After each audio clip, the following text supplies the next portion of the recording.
Alam mo ba, balik dagat na naman kami. Kaya tara, samahan nyo kami.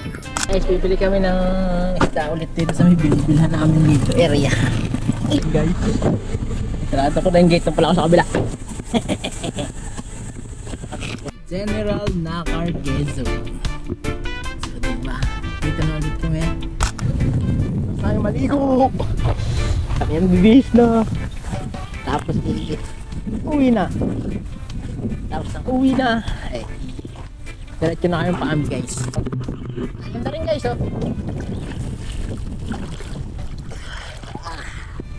Maalat nga! Lasang asin! Malaki-lakan. Maalat nga ba? Maalat. Hi guys, so babalik nga pala kami ngayon guys na ano. Balik pa ng General Nakar. So punta uli kami kasi nandun sila sangko dumaan dito kayo na tapos susunod kami doon. So kami ng General Nakar. Papunta na nga pala kami at ang kasama ko nga pala ngayon ay si Ama at saka si Lolo Kap at syempre si Pam. Syempre dito naman Lolo Kap sa kabila. At ako naman ay daling lumabas kasi bubuksan ko yung gate kasi lalabas nga pala yung sasakyan. Hindi kayo makakalabas pagka hindi ko binuksan yung gate. Kaya na ako yung kapit guys. Sarado ko na yung gate na pala ako sa kabila. Sakay na nga pala ako. Ay passenger ulit. Sarado po. Ay sa Adam po sa kabila. Okay. Dito na kami guys. Kasama ko si Ama, si Lolo Kap at si Pam. May edit class sa likod eh. Maganda itong mag-ano eh. Kaya nga po. Nagsimula na nga pala kami magbiyahe kasi medyo malayo-layo pa yung aming pupuntahan. Kami ng aming karsada kaya kami ay nagbibigayan lang. So umatras si Kuya doon. Kami naman may bike ha. Ikaw na kami dito. So malapas na kami guys ng highway. Malapas na kami guys. Highway na kami. Pare may hanggang mag-ano guys yan. At nandito na nga pala kami sa highway. Binabaybay na namin tong kahabaan ng ng highway papunta ng Infanta, Quezon. Natapon yata ang truck ng Sariyan, di ba? At dahil mahaba pa naman ang biyahe namin, relax lang muna kami ni Ama dito sa likod.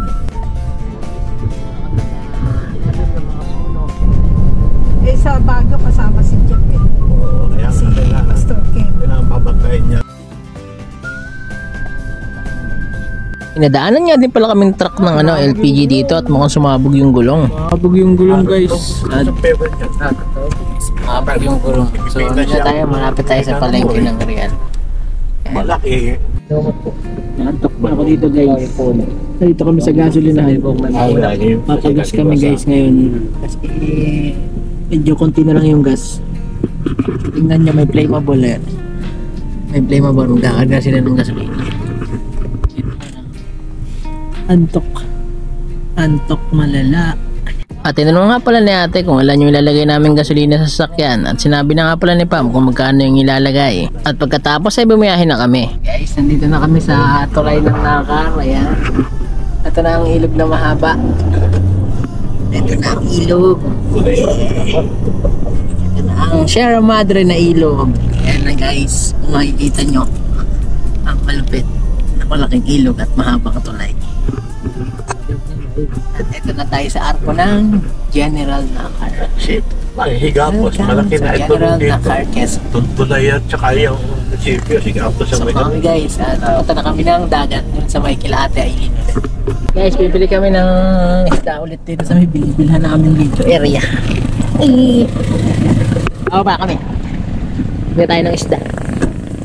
Kaya na yung may isda ulit. Wala namang isda. May pusit dito guys. Ha? Asa namang isda? Wala akong isda. Ha? Ito pala. Bilan mo ako sir. Wala pa, titingin pa guys ng isda. Yun pa ng isda dito. Tawid tayo. Nandito na kami guys sa may binibilhan namin ng isda. Dito kay ate. Bago pa lang po kayo mag-ano? Maglalagay? Nagpasok na. Nagpasok na. Pangalawang lagay na yan. Hindi. Laki Mamaya ng isda na. na. Ito. ito tulingan lapad, masarap yan. Ano, tuloy ng lapit ako. Sariwang-sariwa pa din. Tingnan, padalhin ko yun at baka magustuhan siya. Tsaka yan yung ano, ang tawag dyan na. Oy, Pakoy. Masarap yan, ano ha? Ihaw. Ayun pala isda guys. Ito po yan, ihaw. Ganda na ni ate doon, sa kabila. Tingnan sa lolo ko. Dahil nabili na naman kami ng isda, ay kailangan naman ng yelo, kaya bumili na ako dito sa may tindahan. Bili ako ng yelo kay ate. Lagi ako dito nabili ng yelo eh. Pinapunta kami. Malaki na ng yelo nyo ah. O, 7 lang nung nakaraan eh. Ay, sasabi ko na.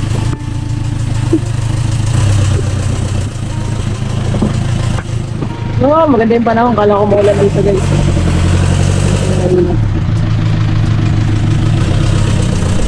Sobrang lalaki na nga pala ng tindang yelo nila ate. Hindi kagaya nung nakaraan na sobrang liit lang. Pero ngayon ay malaki na.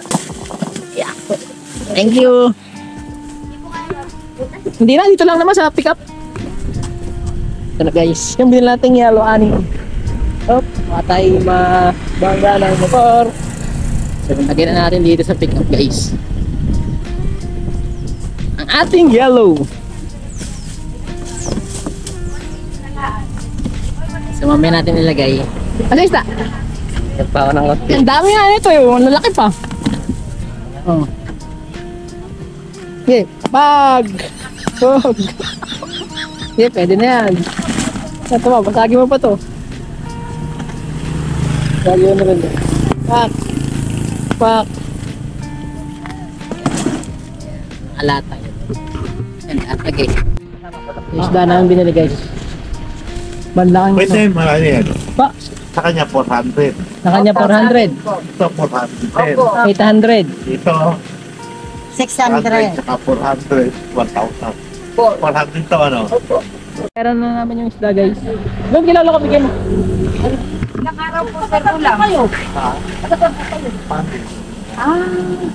Ako, nagkakita kaya lang yung bahay ka sa bahay.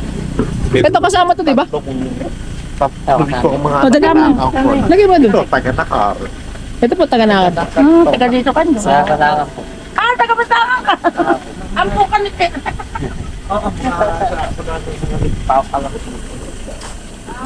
Galing mo rin. Ayan guys, nilagyan naman. Puno na yan ang isda na naman yung lagayan namin guys. At basag, basag. Pak, pak, pak. Pak, pak, pak. Ayan guys, para di masira yung isda natin. Kasi pagka yan eh, ano, masisira yan eh. Diba? Ayan, lalaki naman binili ko. Kasi lalaki ng tabo. Magkano ito? 10 piso. Ang lalaki nga na eh. Tawa nga ako. Kala ko yung mga normal na ano lang. Mga normal na ano lang eh. So okay na yan. Binayaran na rin pala ng lolo ko yung isda. At syempre napakwento na rin siya. Sige, sir, sa kabila ng lahat Hindi ay ako ikaw po hindi ako naiiyak. Ako na po. Pero ikaw po sinurot din ako. Gano'n ko ito kasi ako. Pagkikap ka. Kung ano ka ngayon, ikaw ang may gawa. Hindi pwedeng aasahan tawag kang sa Diyos. Hindi ka may gawa. Tama po yun. Tama po. Dasal ka ng dasal, hindi ka naman nagawa. May ate nga sa Diyos ang awa. Tapos magagalit ka. Wala mama, mama sa Basta sa samahan ng ipag. Sa tamang panahon. Uy, nagkakaroon ko. Ay, sir, ito medyo matanda na. Ay, paano po kaya yung pag-asinso namin? Matapos ang mahabang kwentuhan nila, ay dumiretso na kami dito sa aming pupuntahan. At medyo tanghali na nga rin pala kami nang dumating dito. Nakar Quezon. So diba, dito na ulit kami. Pumunta na ulit kami kila Ate Eileen. At nakikita natin yung pinagbago ng building na vlogs natin na nakaraan. So may mga cottage din dyan guys. Papasyal tayo dito. Commercial dito guys. Tapos na kayo bumili ng Mahigit isda. isang buwan na pala tayong di nakakapunta rito. Naiwan yung dinaan pa nila yung aking Tungkol. tapos ipapalik pa pala tayo. Kaya nga po. Guys, nandito na po kami. Ito na po yung ginagawang building. Balikan na lang natin, alalayan ko muna si Ama. Teka, Ama. Lagay mo muna sa bag. Ah, sige po. Teka. Dahan-dahan. Ito na kami guys. Tandaan kayo at baka kayo Masakit yung ganito. tumambling-tambling. Buti maganda yung panahon dito. Kanina maulan doon sa daan eh. Ganda ng langit guys. Oh. Ito na yung building, may bubong na. Kulay blue. Ang init guys. Ito na kami.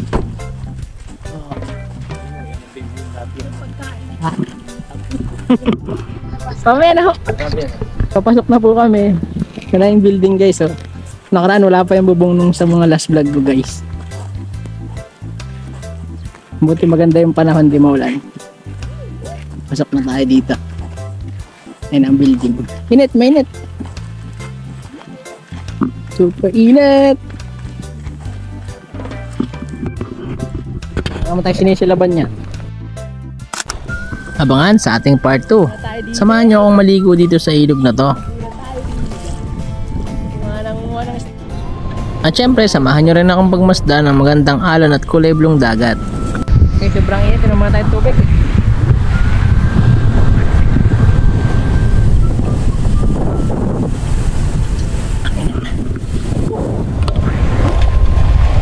Ano ba yan? My goodness! Pero ang gandang dagat oh. Gandang dagat, I'm furnace. Tingin pa tayo sa may dulo.